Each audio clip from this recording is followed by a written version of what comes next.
L'échéancier, c'est une pièce fondamentale de tout projet si vous voulez respecter les délais.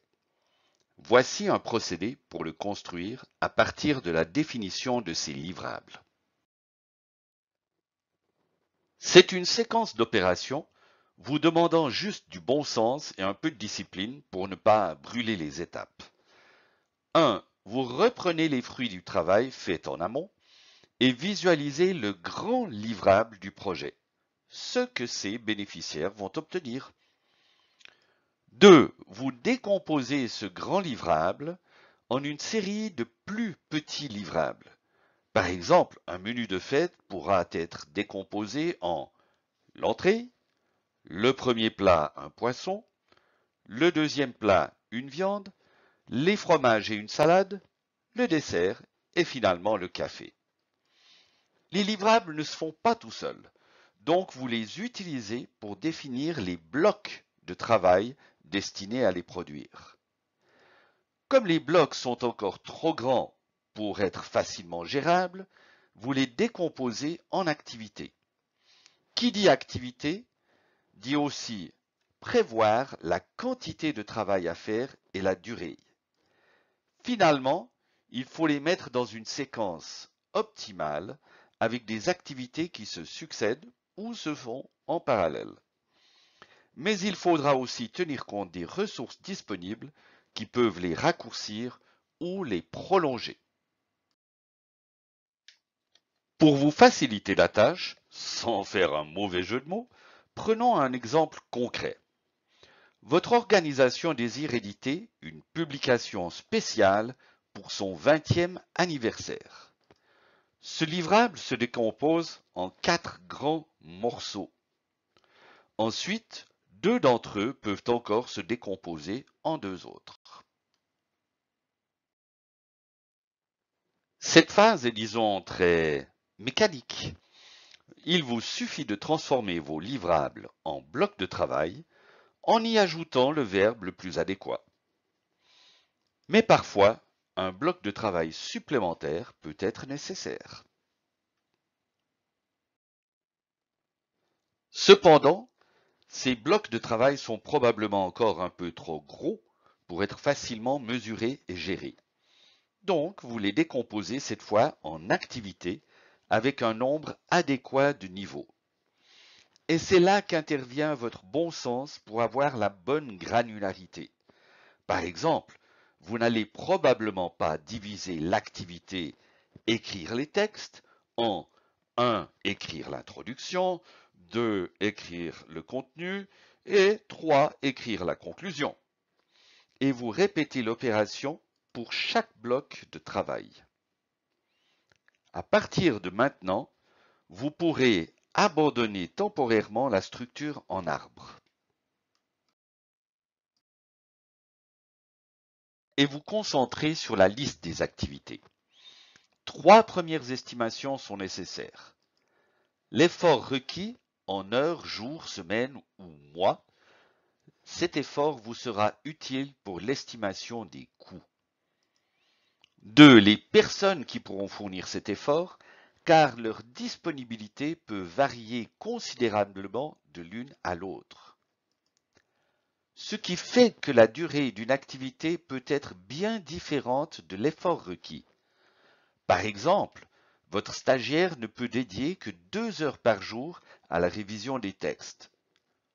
Ou votre équipe de 6 personnes pourrait écrire simultanément les 24 heures prévues en une seule demi-journée. Mais elles ont des dizaines d'autres priorités à équilibrer. Pour construire votre échéancier, commençons par traduire les durées en petits blocs de longueur proportionnelle et réfléchissons à comment les mettre ensemble. Il est très rare qu'une activité soit totalement indépendante des autres.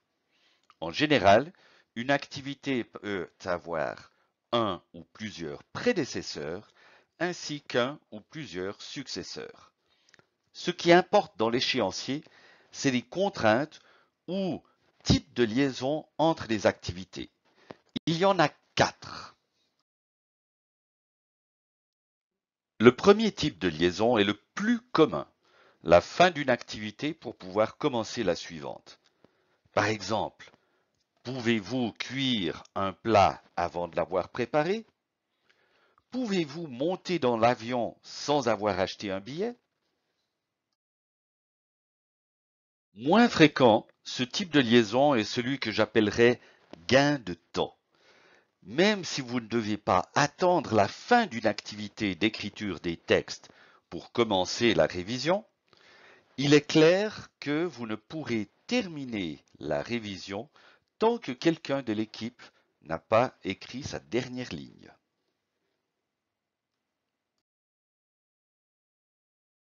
Autre type de liaison que j'appellerais aussi gain de temps, celui-ci permet d'exécuter des activités en parallèle non conditionnées à la fin d'une autre, mais à ce qu'une première ait commencé. Dans notre cas, comme vous l'avez vu auparavant, l'activité écrire les textes dépend de la fin de l'activité structurer les textes. Mais si l'activité écrire les textes ne démarre pas comme prévu, pour une raison ou une autre, il ne sera pas possible de démarrer la création des dessins ou les shootings photos, car ces deux activités ont besoin au minimum des premières bribes de texte.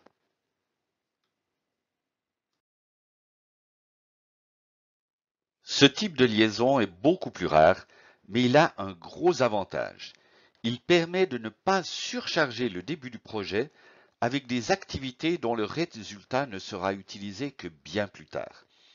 Dans cet exemple, il faut s'assurer que le papier est arrivé pour commencer à imprimer la publication. Mais laisser la commande et la réception du papier tout au début peut avoir des conséquences non désirables telles que l'encombrement de votre espace pendant plusieurs jours, voire semaines, et devoir payer la facture bien plus vite. Vous pouvez créer des échéanciers, aussi appelés diagrammes de Gantt en gestion de projet, avec de simples feuilles de papier, des extensions de PowerPoint, des macros Excel, des logiciels ou cartes heuristiques MindMap, ou encore avec des logiciels spécialisés, téléchargés ou même en ligne. Gantt Project est un logiciel libre qui offre une bonne facilité de manipulation de votre échéancier, réalignant automatiquement les activités en fonction des liaisons avec leurs prédécesseurs. La première chose à faire est d'y insérer la liste de vos activités tout au début de votre projet. Ensuite, vous pouvez ajuster la durée de chaque activité, soit à l'aide de la souris, soit en ouvrant les propriétés de l'activité avec un double clic. Si vous le désirez, vous pouvez aussi ajouter les blocs de travail et y abriter leurs activités par tabulation horizontale. L'avantage est que le début, la fin et par conséquence la durée de ces blocs seront calculés automatiquement. Ensuite, vous commencez le séquencement. Pour créer une liaison entre une activité et son prédécesseur, il vous suffit de cliquer sur son prédécesseur et de le déposer au centre de l'activité. Le recalcul et le déplacement de l'activité est automatique. Par défaut, le type de liaison est fin-début. Vous pouvez le changer dans les propriétés de l'activité. Mais votre diagramme de Gantt n'est pas qu'un outil de présentation. Ce serait peut-être improductif. Il est intéressant de l'utiliser pour allouer vos ressources à chaque activité et d'observer immédiatement les moments de surcharge ou de temps libre. Cependant, le point crucial est le suivi des activités lors du déroulement du projet, vous permettant de prévoir les avances, les retards et de prendre les mesures nécessaires.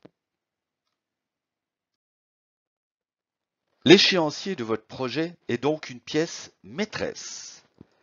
Mais un échéancier inaltéré, accroché à un mur, jauni par 6 mois ou 2 ans depuis sa conception, est non seulement inutile, mais donne un très mauvais signal sur votre gestion. Donc, morale de l'histoire, Faites vos échéanciers et utilisez-les pour votre suivi.